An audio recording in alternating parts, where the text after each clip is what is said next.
I'm ready. It's just gonna be a slight poke.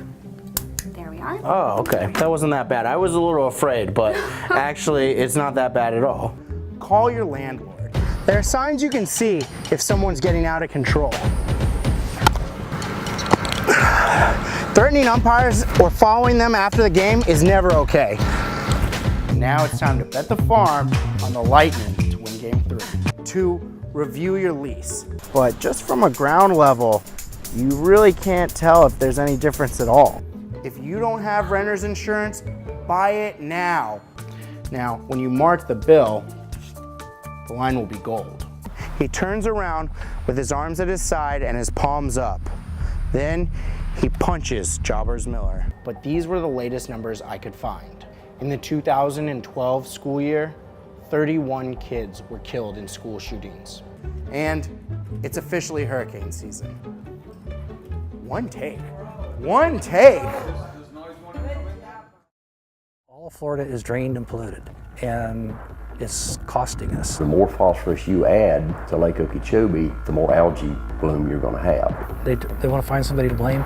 It's all of us. It's every single one of us. If you live in Florida, you're part of the problem. Coast to coast, north to south, it's the farmers' fault. Well, who are the farmers? Well, we're the farmers.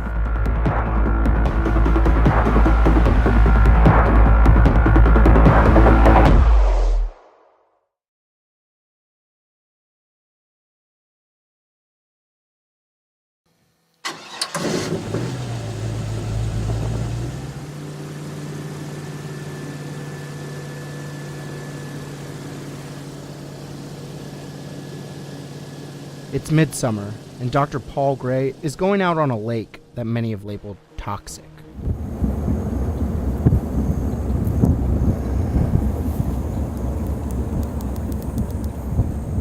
They're more active at nighttime. They're on the move. It's not as hot. They're out trying to look for something to eat. Shh. We're hunting pythons.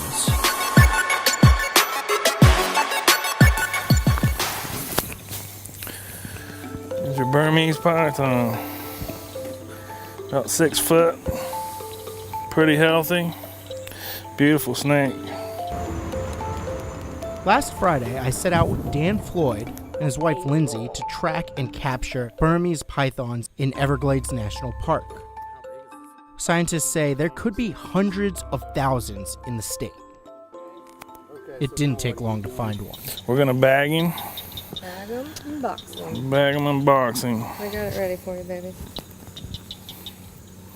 Go ahead, open it up. Here, just take the center going. Get the box. Snake in the bag. Dan doesn't wear shoes while running through the glades. He's comfortable here. Oh, I was born in the woods. I've been a country boy my whole life. His mom tells me stories about how he used to go out as a kid and come home with frogs in his pockets. I said nothing's much has changed. He still does that. Dan hasn't changed, but the Everglades have. Oh, stop. Stop! Oh, yeah.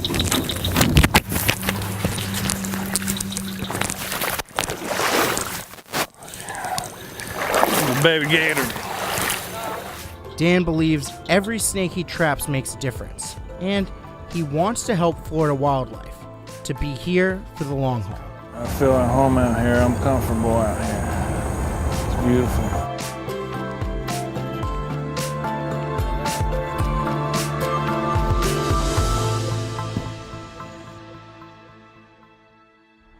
What happened on Saturday, July 21st, is sad and complicated.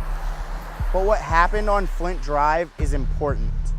And we want you to understand what went on between Officer Adam Jobbers Miller and Wisner Desmarais.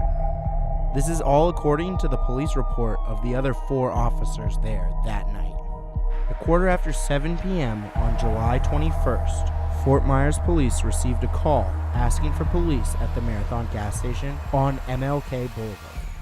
5 officers responded: Lieutenant Tarman, Officers Zario, Sabot, Morris, and Jobbers Miller. The woman who made the call described an incident where a man reached into a car and stole a phone from a group of men. All the officers left the gas station and began looking for that man. The man turned out to be Wisner Desmaret. Within 15 minutes, Lieutenant Tarman found Desmaret. Jobbers Miller showed up almost at the same time. Desmaret was lying face down on the ground.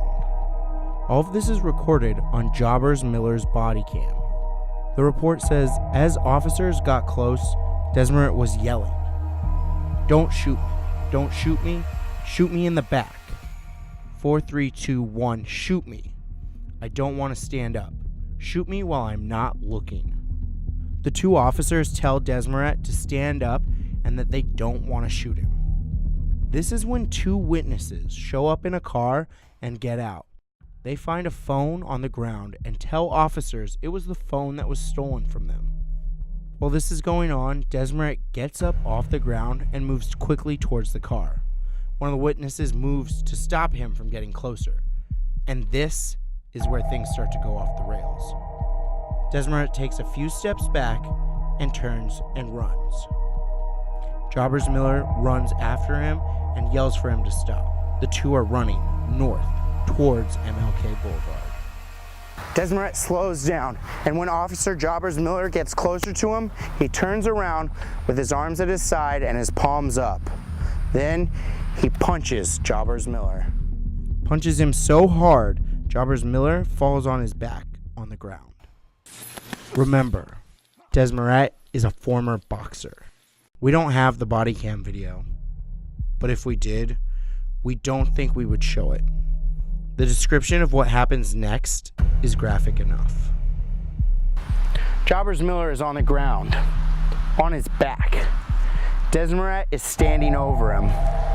Desmaret reaches down, pulls the gun off of Jobbers Miller's belt, and fires a shot. It doesn't say in the report, but we know that shot hit Jobbers Miller in the head. Desmaret curses and shoots again. Then he shoots again and yells, "Come on, let's shoot it out, let's shoot it out." 3 more shots fired.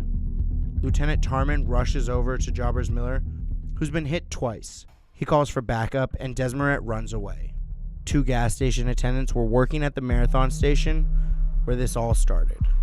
They say Desmaret ran back into the station, cocked his gun, and grabbed a beer from the cooler. At this point, Officer Zarillo saw Desmaret go into the gas station. We know Zarillo and Desmaret exchanged shots and that Desmaret was hit. It's not clear in the report when that happened, and it's not clear where Desmaret was hit. An ambulance took Desmaret to the same hospital where Jobbers Miller survived for another week. This isn't an easy story to hear.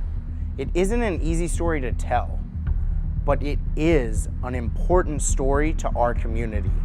And we want you to know what we know.